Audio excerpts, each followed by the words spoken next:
cooks in the kitchen.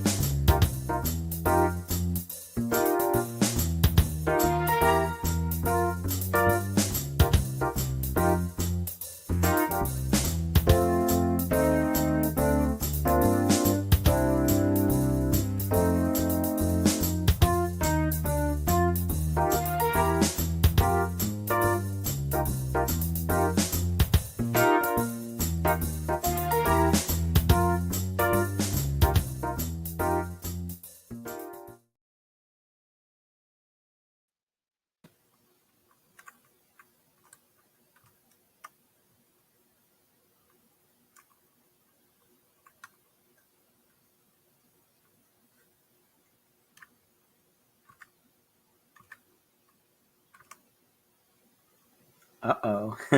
Hang on. There we go. Sorry about that. There we are. I was getting worried for a minute there.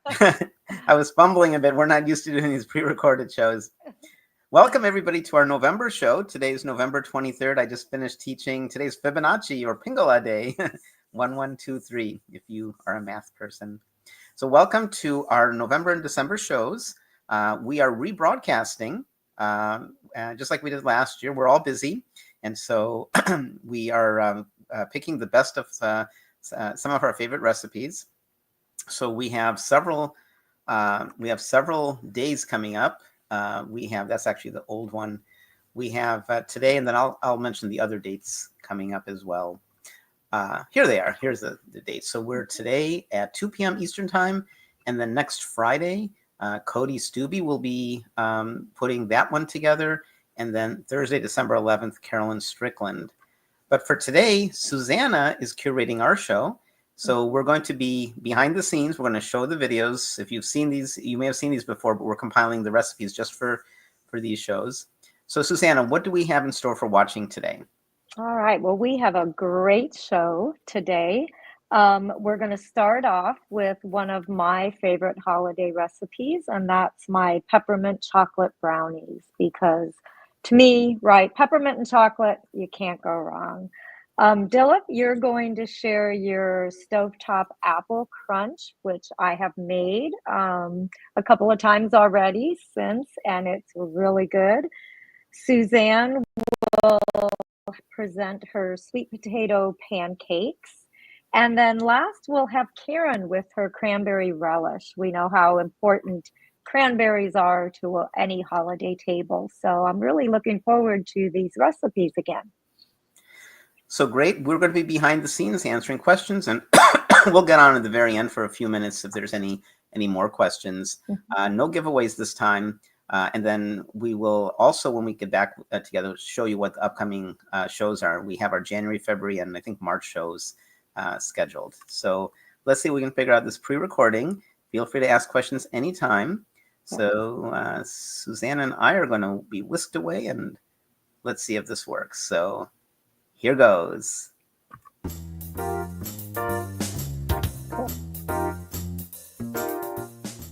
Today I'm going to make a special treat that I love making for my family during the holiday season.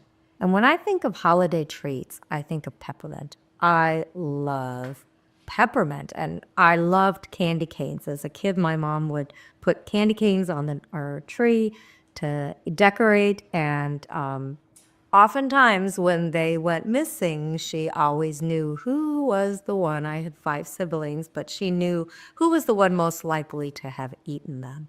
So I was lucky enough to find some vegan candy canes for my children, and while I don't eat them as much, I do use them to cook with, and we still do decorate our tree with them.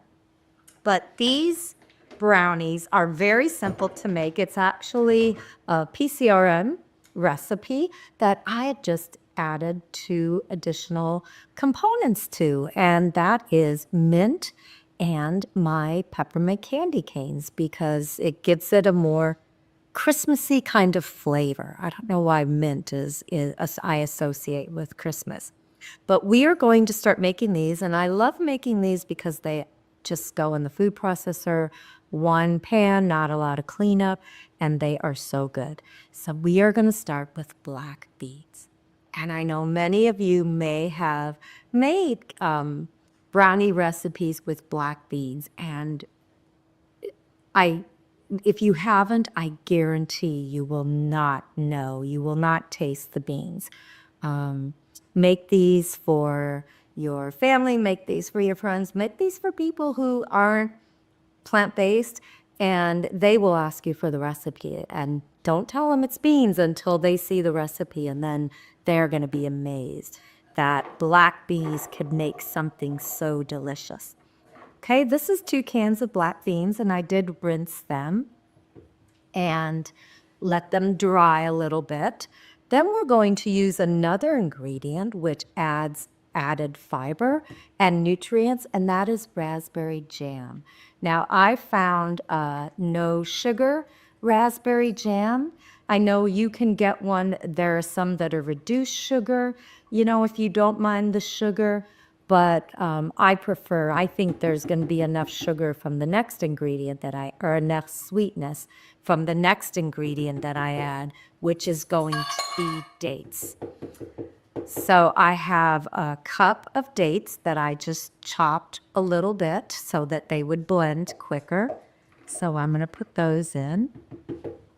And then I'm going to put 2 teaspoons of vanilla extract. And when you get that measure.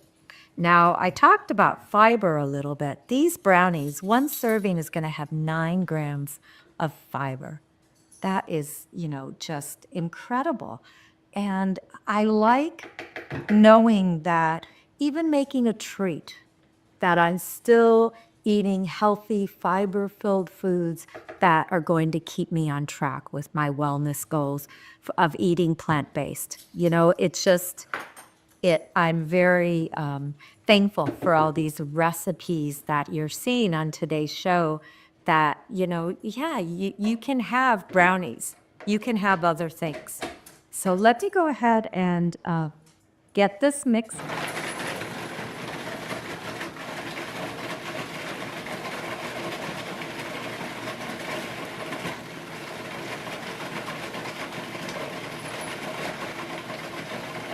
Okay, let me check it out. If you can hear, the kind of clunking, that's the dates. That's why I cut those up little. And I'm going to mix this some more so I don't have to necessarily do it all. I'm going to add other ingredients to it. So this looks pretty good for now. And let's have the rest of our ingredients, and then we will process it more. Now, what makes these so cocoa-y is cocoa powder. And I'm going to add a cup of cocoa powder. And what I like to do, I like to kind of make a space here and leave a little hole, a little well. So I'm going to put my cocoa powder in there. So when I can cover it up with my beans so it doesn't get, otherwise it poofs up and it gets everywhere. So let me get a cup of cocoa powder. Let me see if I can do it without spilling it all over. There, I spilled a little bit, but that's okay. And then I'm just going to push some of my beans over on it again so it gets mixed up. The next thing I'm going to add is a little bit of whole wheat flour. I have about a 1/4 cup and 2 tablespoons.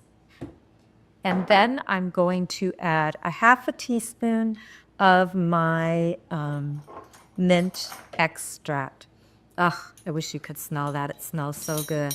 You can go up to a teaspoon if you want more minty flavor. I've been experimenting, and I started with a 1/4 teaspoon, and I found, at least for me, that wasn't enough. So I went with a little more or a teaspoon, and I found that maybe was a little too much for me. But again, it's your preference. So you can decide how minty you want it. And remember, we're going to put candy canes on top too. So that's going to add some more mint. All right. I don't know about you, but I can't cook with cocoa powder and be neat. I just find it gets all over. So please excuse the cocoa powder everywhere. So I'm going to pulse it because, again, I don't want the cocoa powder to get all up, pushed up to the top. But now I'm going to check it out. Okay, it's starting to get, and the color, I'm going to show you, it's starting to get such a dark, rich color. But I'm going to put this on for a little bit. Is done. This is such a thick and rich brownie, but it's creamy. It's not dry because we got all that raspberry and everything in it. So what I have done, we're going to bake this in a 350-degree oven in a parchment paper lined dish. Now I use parchment paper because it's easy for cleanup. No sticking, and then when I'm done, all I have to do is lift up the parchment paper and my brownies come out. So let me go ahead, and I usually kind of form it, and then I'll put something, in there so that it holds its shape. But let me go ahead and get this off, and you're gonna see just how thick this is. So we're just going to take it out. Late after I am done getting it out, I'm gonna just wet my hands a little bit, and so I can go ahead and push, kind of touch it, and it won't stick to me. Oh my goodness, I wish you could smell this because the peppermint smell is just so, it just smells so good. It really does.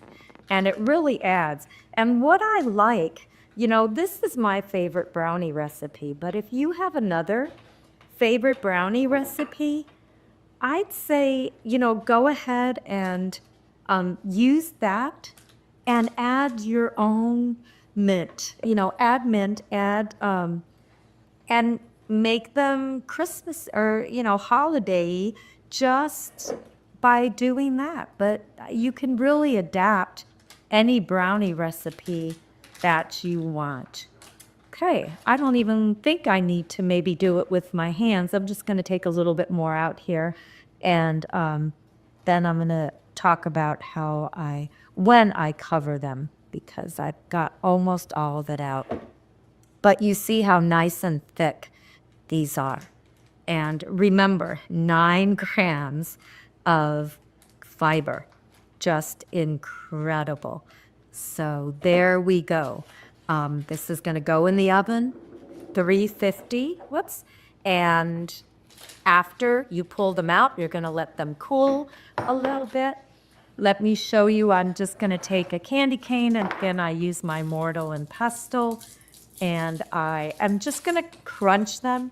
I don't want to make them dust because that would be, I'd like them to be a little pieces, but you don't want to put the candy canes on until after they've baked, because it will melt in the oven, which will add even more flavor to your brownies. But, I like to put them in after, so I just kind of chunked up my peppermint. All right, so now I made these before, and I made a whole pan of these, and these are all that's left because my family ate them. But you can see with the candy canes, and these I made not in my glass pan, but in a silicone mini cupcake pan, just so that they're little bites, because I love having just a little bite sometimes for dessert. I don't want something big, but it just doesn't look festive. I just love it. So please try these. And as I said, don't tell anyone what's in them. If they say, oh, those are so good and creamy, what's in them? Say, oh, I'll get you the recipe tomorrow or something. And then they're just going to be so surprised.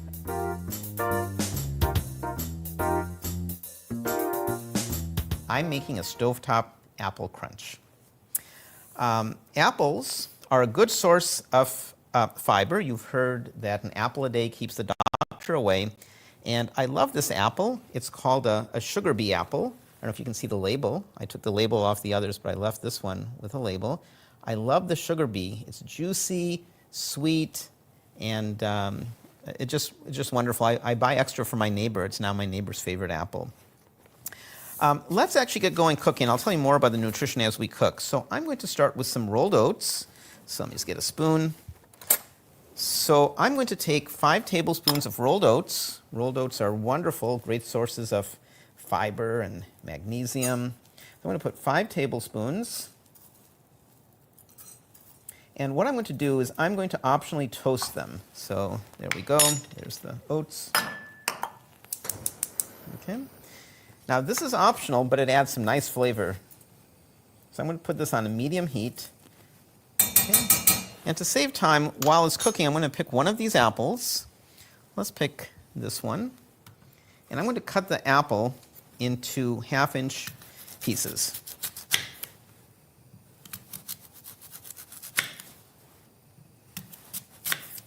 It smells so good. Okay. And what you want to do with the oats is you want to occasionally mix them up a little bit. There's very little risk of the oats burning, especially on medium heat. And you want to go for a minute or two. You're going to start smelling the toasted oats, which I'm just barely getting a whiff of right now. Okay. Now the apple I'm cutting into roughly 1/2-inch cubes. It's not critical. You can go a little bigger. I wouldn't go any smaller because it might get mushy. So, but it'd be nice if they were reasonably uniform. Okay. I love this dish. Many of us like apple crisp, but you can't make apple crisp in 5 minutes, which is what I'm going to do. As I was preparing this last week, I was trying to figure out what I was going to make, and I came up with this. I invented this dish. It's based on similar things I've done in the past. My wife said, "Bill, if that's too easy, you should do something more complicated." And I thought about it, and I said, well, during holiday cooking, a lot of people are making lots of dishes. It's nice to have easy dishes. So I think you will agree this is a pretty easy dish, and I'm proud of its being easy. I don't think that's anything I'm going to apologize for. This is something that if you have children, children can help. I could have chopped the apple before showtime, but as you probably know, apple oxidizes quickly. It doesn't really matter because it's going to be cooked, but if you're interested in maintaining the, okay, and the oats are nice and toasted. I wish you could smell. They smell great. I'm going to go ahead and turn the pan off. And I'm going to put all the oats in a bowl. And it's okay if some of the oats stay behind. It's not a problem. So I'm going to be that careful.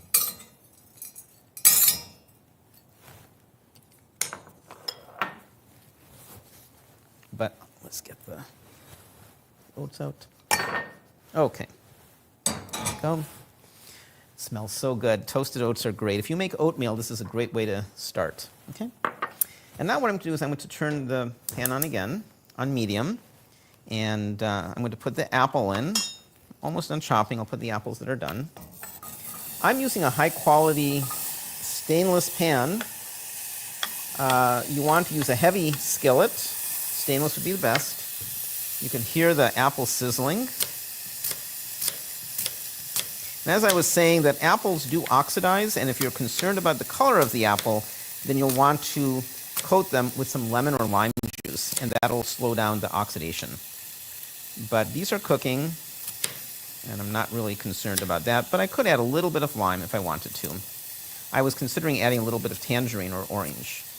Okay, so there's my apple. Okay. Oats, of course, are a great source of manganese. There is some magnesium. I think I said magnesium earlier. More than 60% of the daily value in one serving of oats. They're a great source of phosphorus, magnesium, as I said, copper, iron, zinc, folate, several B vitamins, fiber, and antioxidants. Apples are a great source of fiber, and what I'm going to do is I'm going to mix the apples a little bit. Vitamin C, of course. Antioxidants, they have natural sugars. We enjoy eating apples, but because of the fiber and because it's mostly water, the glycemic index is surprisingly low for apples. So enjoy your apples, especially if you're eating them raw. When you cook them down a bit, you can eat a larger quantity, but we're not going to cook them so much. Okay, so I put the apples, and I'm going to put dates in. So I'm going to talk about dates in a minute. I have these pitted deglet dates, which I love deglet dates. And we need, this is optional, but I'm going to use 2 or 3. Now this date is pretty soft because I've soaked it. If your dry dates are hard, soak them for half an hour in warm water, which is what I did. There's so many kinds of dates. My favorite are called bari dates. And I do have lots of bari dates. I didn't bring them. But I'm just going to chop the dates. 2 or 3 dates is more than enough. And I'm going to put the dates in with the apple. This is optional. Again, dates have a relatively low glycemic index, and they add a nice treat to the apples. And I don't know if you can see on the camera, but the apples are caramelizing. The sugars are coming to the surface, and the color is changing. It's a little bit of brown, but it's more yellow at this point. It's deepening the color. And again, I wish you could smell the smell. It smells so good. So I'm going to stir it occasionally, and I'm going to cover it. And here's actually a trick. Here's the apple core. And if you want to get even more apple flavor, I'm actually going to put the core in. So some of the flavor will come out of that core as well. Let's do a stir. Okay. So let's talk about dates for a second. There's all sorts of cool dates. So let's see if I remember. Here's the pitted deglet dates. This is called a black, not Audibab, I have it written down here. A black Laughlin. This has a pit. This is called a honey date. It's so good. I'm a vegan, I don't eat honey, but it tastes like what I remember honey to be like. This is something that my family likes. I don't love it. It's called a thuri date, and it's hard. There's all sorts of dates. So I use the pitted deglet dates. We're going to use a little bit of nuts in this. Now, nuts are high in fat, so be careful about nuts. If you're eating nuts, don't snack on nuts. I don't know if you can see the apple is basically done. And you can cook this more or less. If you cook it more, the apple will be softer. So as I was saying about nuts, be careful with nuts. They're very nutritive. They have many nuts are strong in omega-3s, which is something you do want to eat, but they're also high in fat. I don't recommend snacking on nuts. I don't recommend taking this big bowl of nuts and keeping it on your armchair and enjoying a sporting event and eating nuts. I don't recommend that. But if you're eating nuts, try no more than a small handful a day of nuts. One thing you're looking for is you want low omega-6 and high omega-3. There's a thing called the omega-6 to omega-3 ratio. And you can use pistachios. Pistachios are also high in omega-3s. But let me take a look at my notes to make sure I'm not saying it incorrectly.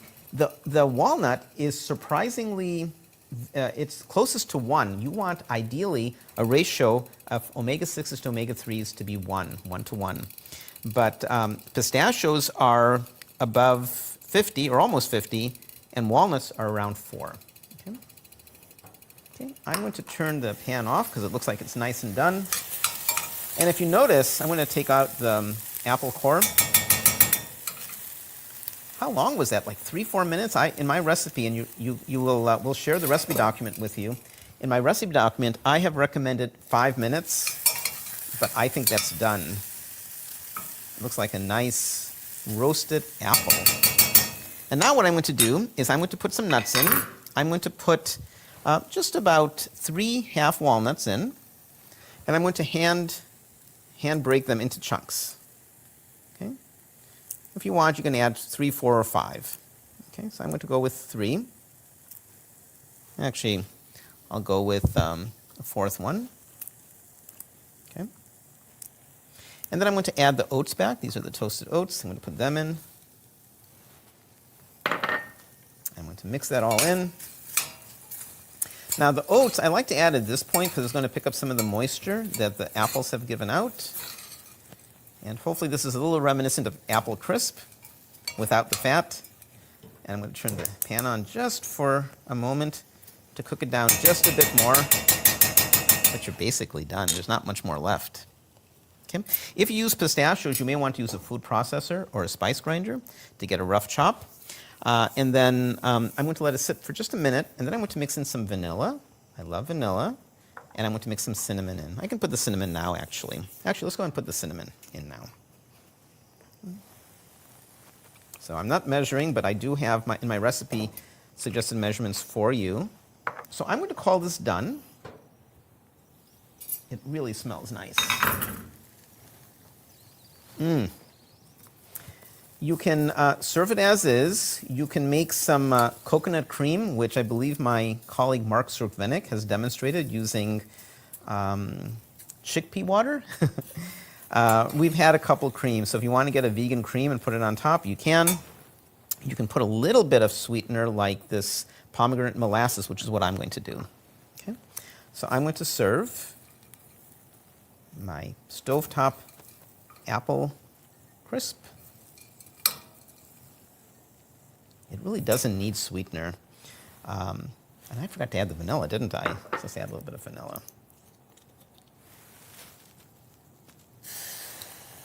I like to add the vanilla at the end. Let's dump this back in to mix it up, because vanilla is very volatile. So if you cook with vanilla, you're going to lose a lot of the vanilla. Okay? So let's go ahead and reserve this with the vanilla. And as I said, you can add some molasses, but it doesn't really need it. So let me just get a spoon. Easy peasy. This is like a 5-minute dessert. And let's see what it tastes like. It's wonderful.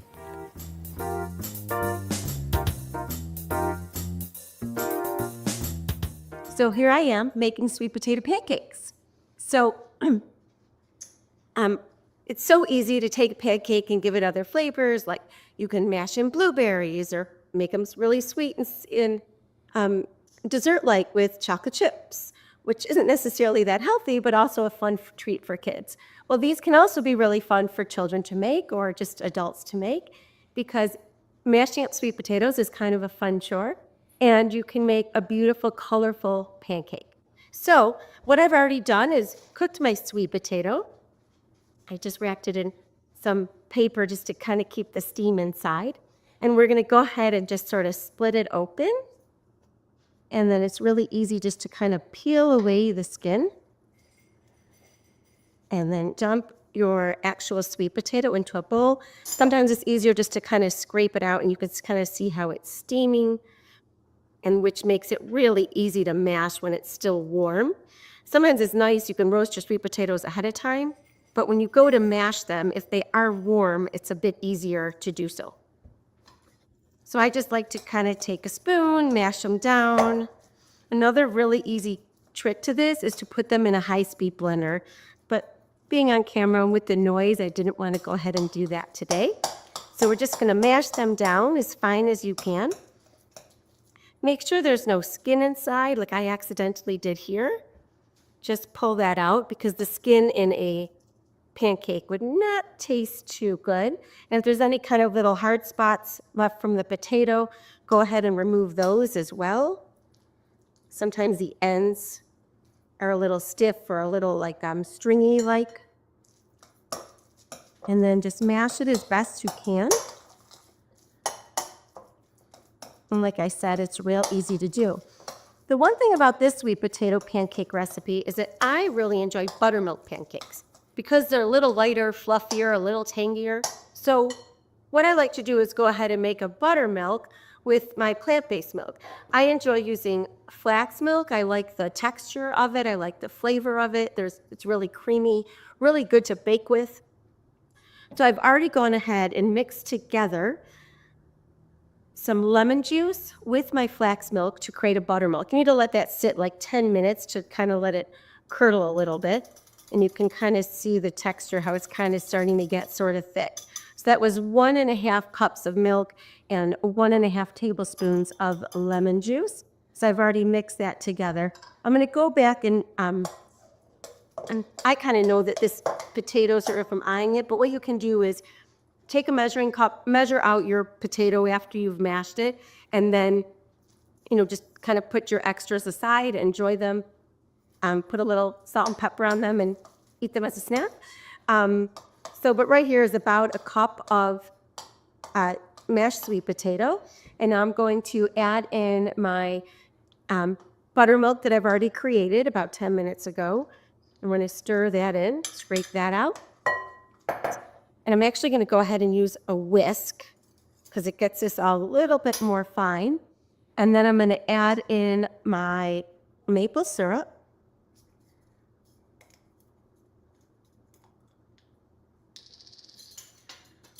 Three tablespoons of maple syrup. You can always adjust this as well if you like things a little bit sweeter, a little more savory.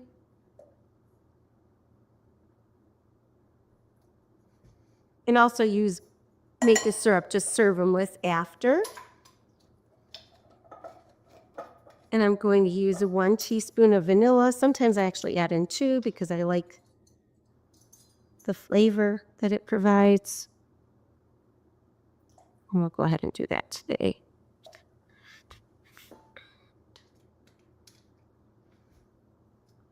And then you're just going to whisk this together. Like I said, it's also really simple to throw this into a blender. It just takes a couple minutes. It gets this really, really fine. So there's our wet ingredient.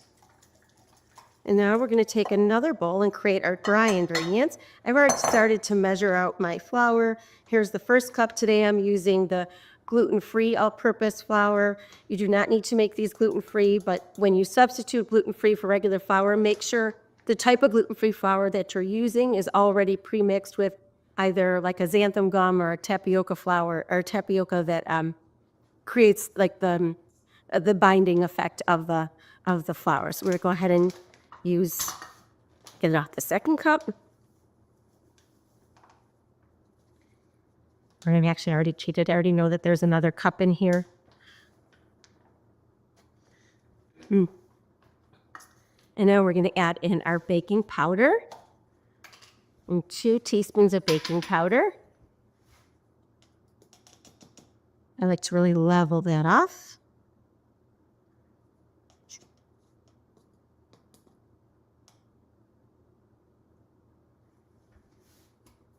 I'm also going to go ahead and preheat my griddle.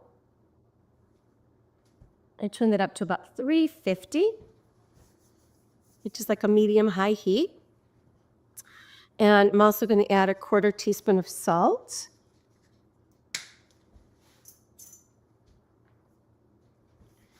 And I like to pour it away from my working bowl. So when I go over, it just lands on my workspace and not in my recipe. And a whole teaspoon of cinnamon.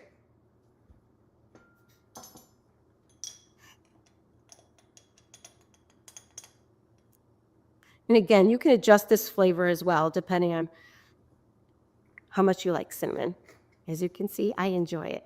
So now I'm going to go ahead and just kind of fluff all this together. And you can do one of 2 things here. You can create a well in the center and pour that in and blend it. And you can also go back and do it the other way too. So I actually meant to put this into a bigger bowl, but I didn't. So I'm going to do it the opposite way today. And I'm just going to whisk this in as I gently add the flour mixture to create the batter. Just going to whisk this until it's just blended. You don't want to over blend a pancake batter or a muffin batter. Cookies don't matter too much, but you still want them to be fluffy when you go to cook them.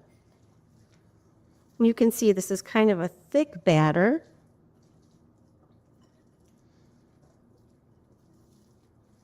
So just like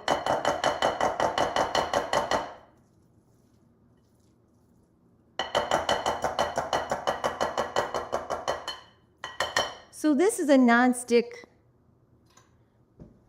griddle that I have.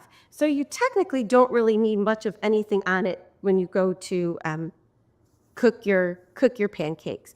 I sometimes do like to use a little bit of a coconut oil spray or an oil spray. I don't necessarily love cooking with a lot of oil, but a little bit is nice. It does give them a little like crisp color and texture. So I'm going to grab that out and spray the stem.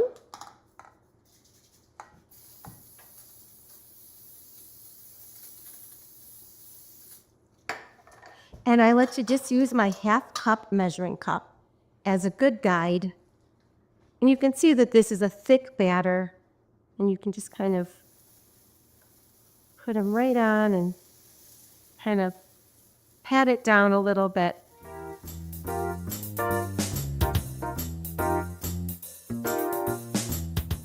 Today, I'm going to talk to you a little bit about cranberries. It's one of my favorite foods during this time of the year, and it's really only available for a short while.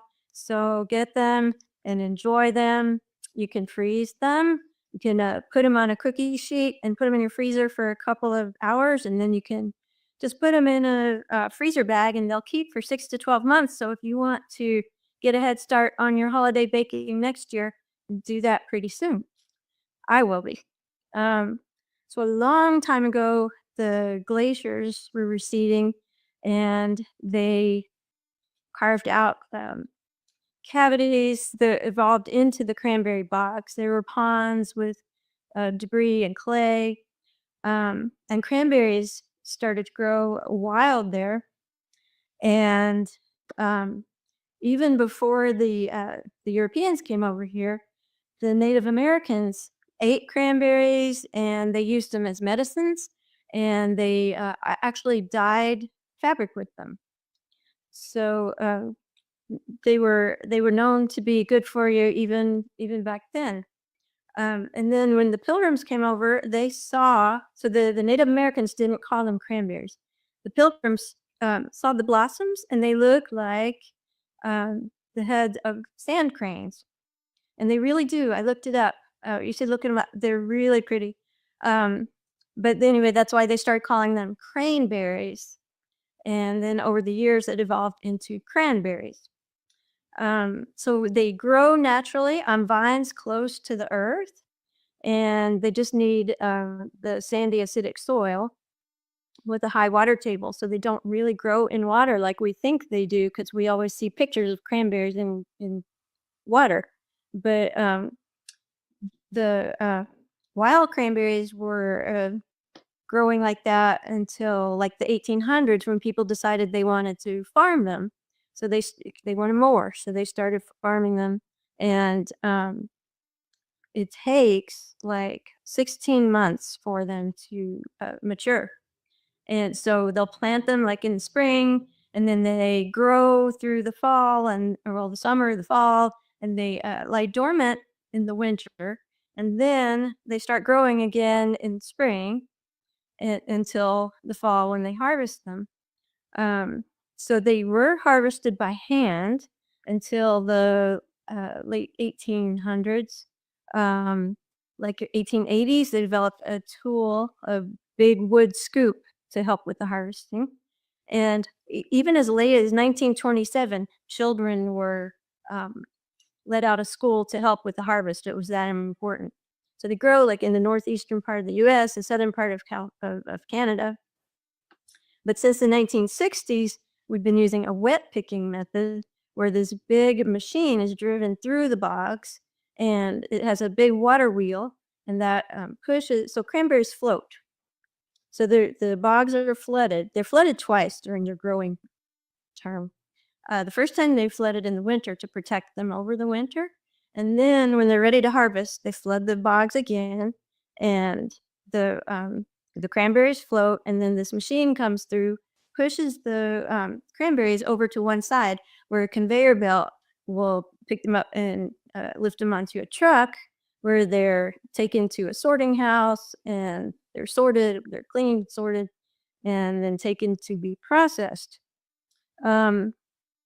The first time somebody sold cranberry sauce, which is what a lot of the cranberries are processed into, it was Elizabeth Lee in 1917. She sold the cranberry sauce as it was called Bog Sweet. And then later she partnered with someone in Massachusetts, and they developed this company, Ocean Spray, that we know today. So like the U.S. Produces over 800 million pounds cranberries a season, and Canada produces almost 400 million, but only about 5% of those are sold to be used fresh. The rest of them go to juice and cranberry sauce and to be dried. But the best way to eat them, and what I'm going to do with them, is going to be using them fresh, because the cranberries are full of phytonutrients and they're amazing.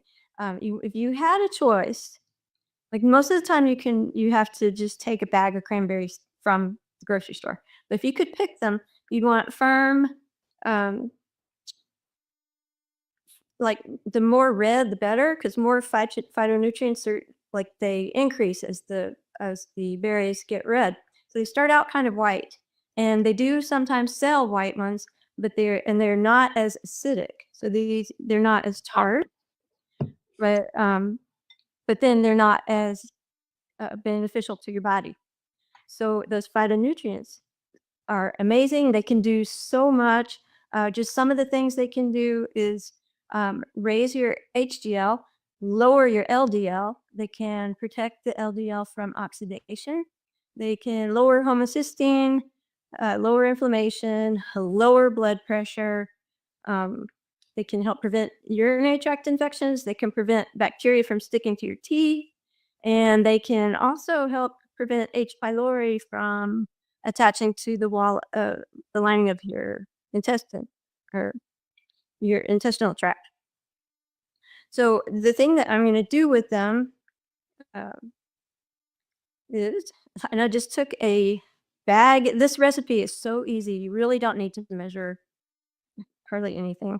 So I took a bag of cranberries, and once you toss out the ones that are kind of shriveled or soft, so you want the firm ones, you end up with maybe 3 or 3.5 cups. And I'm just going to put them in the food processor. And this recipe is a cranberry relish that we used to eat when I was growing up, but I've adapted it to make it healthier. So it was like cranberries are so tart and sharp. So we used to kind of chop them and coat them with sugar and let them sit for a while before we use them. But what I'm going to do is chop them. So I've got some organic medjool dates, and I've chopped them. But when you use organic dates, you want to open them up and take out the pit and just check, make sure there's no mold or no critters in there. Rather have critters in there than pesticides. But you want to check. So I've got the cranberries in the food processor. I'm just putting the dates in. So I've chopped them so that they'll get dispersed pretty easily, because I don't want to puree anything. I want a nice chunky relish here. So all I'm going to do is pulse it a little bit until the cranberries are chopped.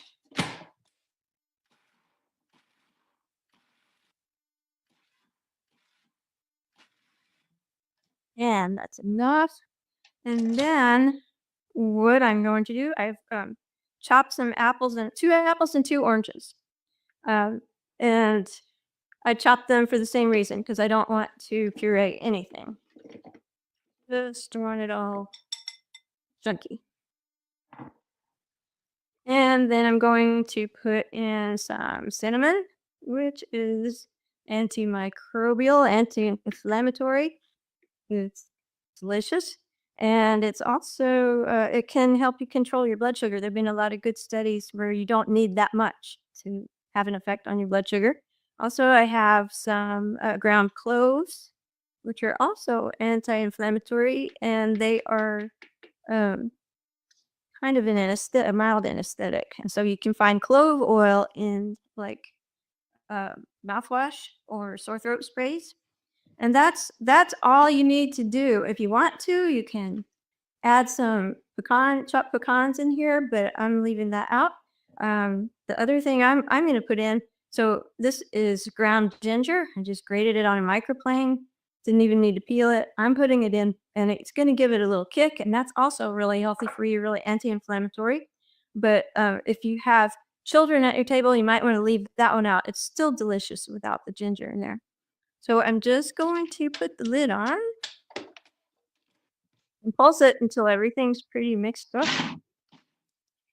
So like I said, the cranberries, you can freeze them for 6 to 12 months. When you take them out of the freezer, you want to use them right away because like it's freezing and breaks that cell wall, and then they get soft when you take them out. So like if you're using them in a raw dish, you can thaw them out and drain them. But if you're putting them in a something baked like a muffin or something, you can just use them frozen and then just adjust your cooking time, add a few more minutes. So I'm gonna just pour it into my serving dish. And well, also they'll keep for about 3 weeks in the refrigerator. So buy a lot of them.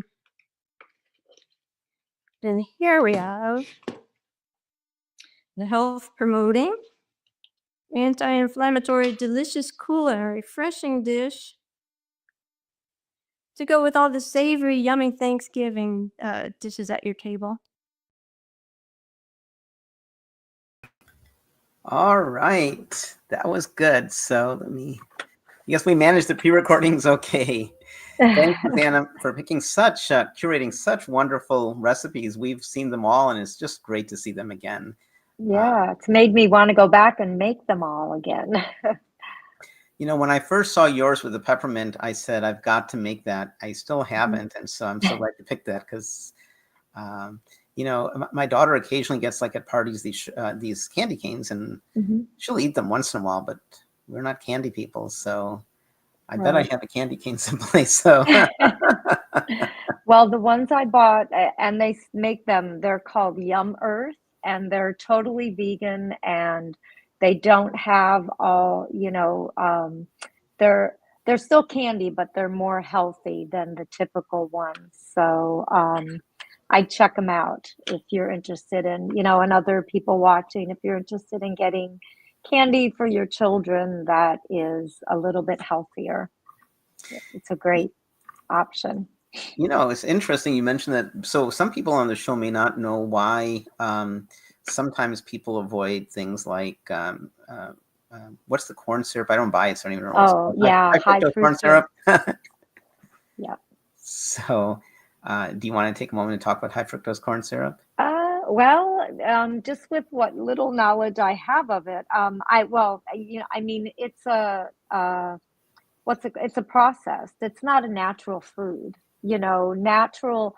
I do make some muffins with sugar, but I look for a natural sugar. It's typically brown in color. Turbinado.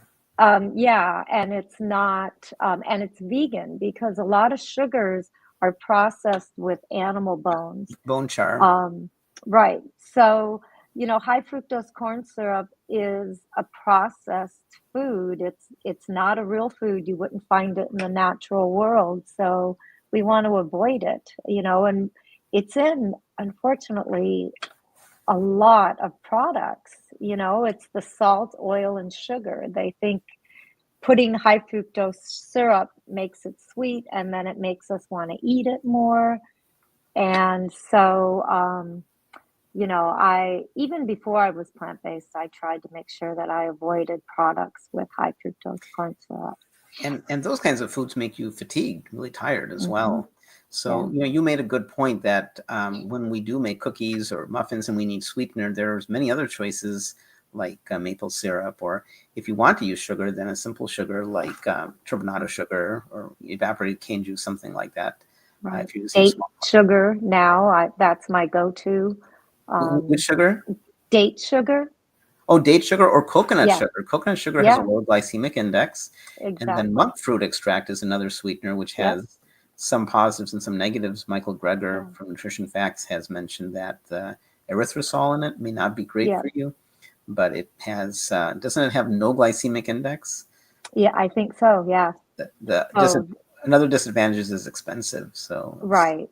But there are so many healthier options out there because, we all want something sweet once in a while. I don't like to say no, but we could add those other sugars to substitute and make it healthier. Right. While the show was going on, I stepped into my kitchen and got a sugar bee apple. They're so good. They're so crisp. I'm sorry you don't get them, Susanna, in Indiana. Yeah. So is it sweet? More It's very sweet than sweet. tart? It's Okay. very sweet and crisp. And Oh, that's it's good. interesting. It's a found apple. Somebody found it in Uh-huh. the orchards, and they think it's a cross between Honeycrisp and an unknown apple. And so Hmm. now it's, I think it's patented, and Mhm. supposed to put the little registered trademark next to Sugar Bee. And it's on sale here for $3 a pound. And last week it was $2 a pound. Wow, So that's pretty good. organic, yeah. Yeah, that's awesome. I wanted to remind folks that let me talk about some of our upcoming shows. But what we did is we put together the recipes, but now, as of a few months ago, you can search on recipes. So if you come to our Mhm. website, somanycooks.com, and click under cooks, and then you'll see, if you click on cooks, then you'll have a search bar, and you can search all recipes we've done with cranberry, or all recipes we've done with citrus or onion or whatever, or all of Susanna's recipes. And then you can click under kids and look at all the kids' recipes. And during the show, somebody was talking about carrot dogs. So I know Ella, who's one of the kids in the kitchen, she did a carrot dog. So I searched on her and I got the link. So take advantage of our search bar. We have Mhm. how many recipes? So this is our 4.5 years or something. Oh my goodness. Yeah, so it's a lot, right? A lot of Yeah, recipes. yeah.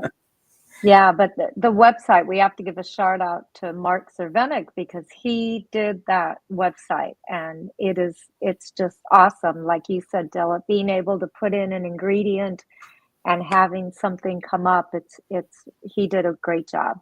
He Good did. job, Mark. Yeah, yay, Mark. Um, so I hope that you've enjoyed the rebroadcast. And if anybody has any questions, I wanted to, before we go, mention what our upcoming shows are. So this shows you that our next rebroadcast is, we're mixing it up, not just doing Saturdays. So it's going to be next Friday. Cody is curating that, and that's going to be at 7 p.m. Eastern time. We're switching the times a bit. And then the following Thursday. So today's would be, in time for Thanksgiving. And then next Friday and Thursdays are for end of year holidays like Hanukkah and Christmas and any other holidays. So the January show is pretty neat. And I don't think, Susanna, you've seen the graphic yet, but here's the graphic. Yeah, it's We're trying great. to decide whether it should be a purple background or yellow background.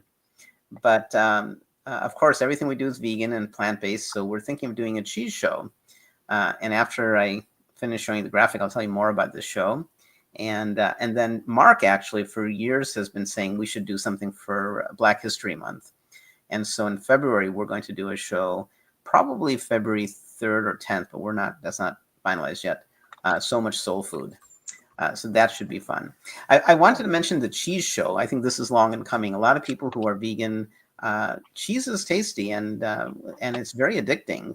So the cheeses we eat, when we do eat cheeses, aren't addicting. They don't have the casomorphins, but it's nice occasionally to have some good vegan cheese. And so we'll show you some recipes of from scratch cheeses, vegan cheeses. So the story behind that is Cody, Carolyn, and I went last year and we're returning. I think it's going to be an annual event, a vegan cruise. And so we're going to actually, a week before the show, be demonstrating that on the cruise, and we're going to get it recorded. So we're going to show that as part of the cheese show. So I guess for my shows, you won't see me live until I guess February. So that show will be the three of us making some. I think all the cheese recipes are actually Carolyn's. She has all these really nice cheese recipes. All of us, I'm sure Susanna does, myself, all of us have good cheese sauce recipes. I'm thinking of making lasagna tonight, and I'm thinking of making a cheese sauce for that lasagna. So, but anyhow, we'll have a show just about cheese. I don't know, Susanna, have you been thinking what you want to make for the cheese show? I think, but you just reminded me, I have a great feta and ricotta because I think I put down sauces. I may change it and make because I make a nice feta that I love over a pasta salad or just over my green salad, and a ricotta cheese for a lasagna or stuffed shells. Too many cheeses to pick one.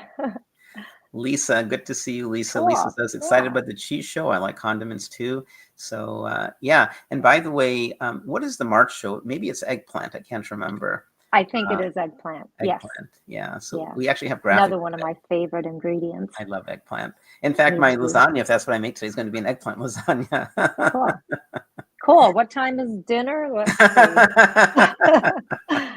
So eggplant's such a nice ingredient to cook with. Yeah. It's you just roast it and you get a really delicious flavor. Sometimes what I do is I just cut the eggplant in half, 375, 425 oven, and then I take a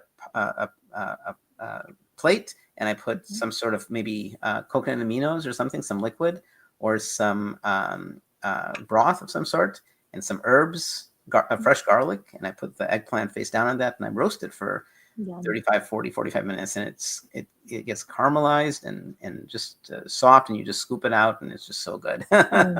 Sounds delicious. Lee, thanks for watching. Lee, I love your recipes and your generosity in sharing them. Looking forward to the cheese show. So thanks for watching our replays. And yeah, the cheese show should be fun.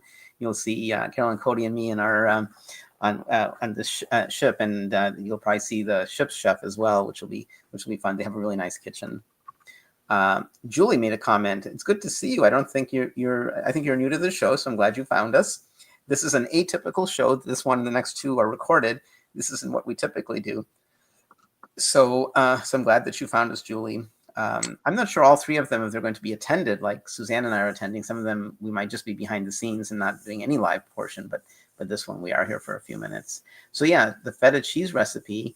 If you just wait a few weeks in early January, Susanna will have it. I guess, Susanna, if you want to reveal it early, I guess you can put it on the website. And Julie and everybody else, if you want to reach any of us, like maybe Susanna wants to keep the surprise till January, but if you email her, maybe she'll write back and say, I can share it with you. So you can reach any of us. So Susanna, for example, as our first name, Susanna at somanycooks.com.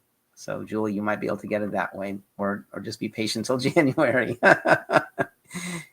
January will be here before we know it, unfortunately. Oh my goodness, yes. The year goes so fast. You all, you guys know, some of you probably know, I host the country's biggest vegan Thanksgiving. And one year, Susanna and her family are better going to come. I hope next year. It's on my calendar. Yeah, excellent. I hope next year. That would be great. That'd be great. So yes, I'm ramping up for that. We have a big event on Monday, a pre-Thanksgiving, and then Thanksgiving itself.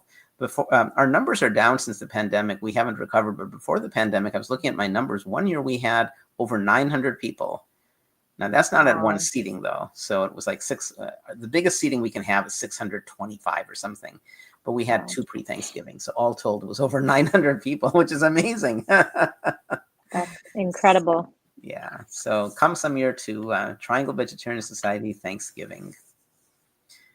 So I guess we'll wrap it up here unless anybody has any more questions, or Susanna, you had any comments about, you probably are cooking your own Thanksgiving meal. You're not going to a Thanksgiving, I'm guessing.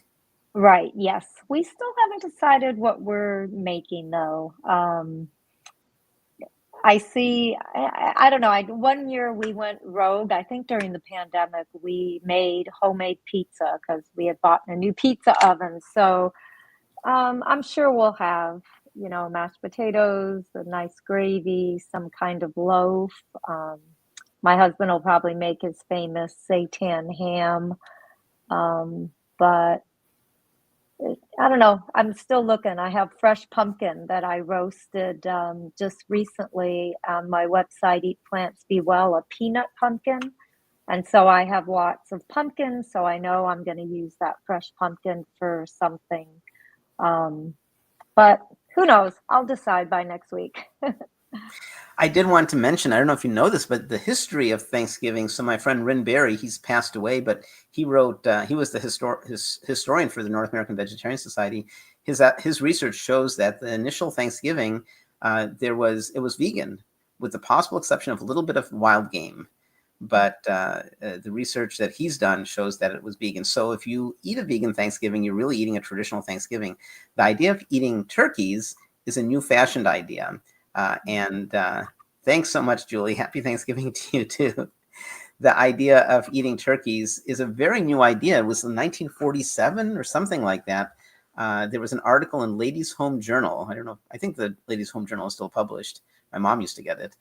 And it said, ladies, because that's most of the cooks were ladies. let's try something new for Thanksgiving. Let's try eating turkeys. So that's a very new idea. Here locally, we have a wonderful, it's called Piedmont Farm Animal Refuge, a refuge. And people who have an opportunity to come to the refuge and see the turkeys, they're very friendly and lovable creatures. So my daughter loves hugging turkeys, and they are comfortable around us because we're not going to eat them for sure. We have no interest in eating them. We admire the turkeys. We wouldn't want to eat them. So those of you who aren't vegan, we hope we've given you some ideas to add more vegan dishes to the Thanksgiving this year and in future years, as well as other holidays. And for everybody, it's so easy to be plant-based. So if you aren't vegan, give it a try. Try making a few meals, or try making an entirely vegan Thanksgiving, because it's really, even people who are eating meat, it's really all the sides that are, I think, most interesting. So, well, thanks everybody. Susanna, did you have anything else? Just thank you for watching, and I hope all of you have a wonderful and safe and healthy holiday season. I won't see you till the January show, so that's right. Sounds good. Check out our upcoming pre-recorded ones, and then see you for sure for the January show. Take care, everybody. Bye. So many cooks in the kitchen, so many recipes to share. So many cooks in the kitchen with meals for you to prepare. We've got fruits and grains, veggies and beans, more healthy food than you've ever seen. So many cooks in the kitchen, plant-based meals to prepare. So many cooks in the kitchen with ideas we're happy to share.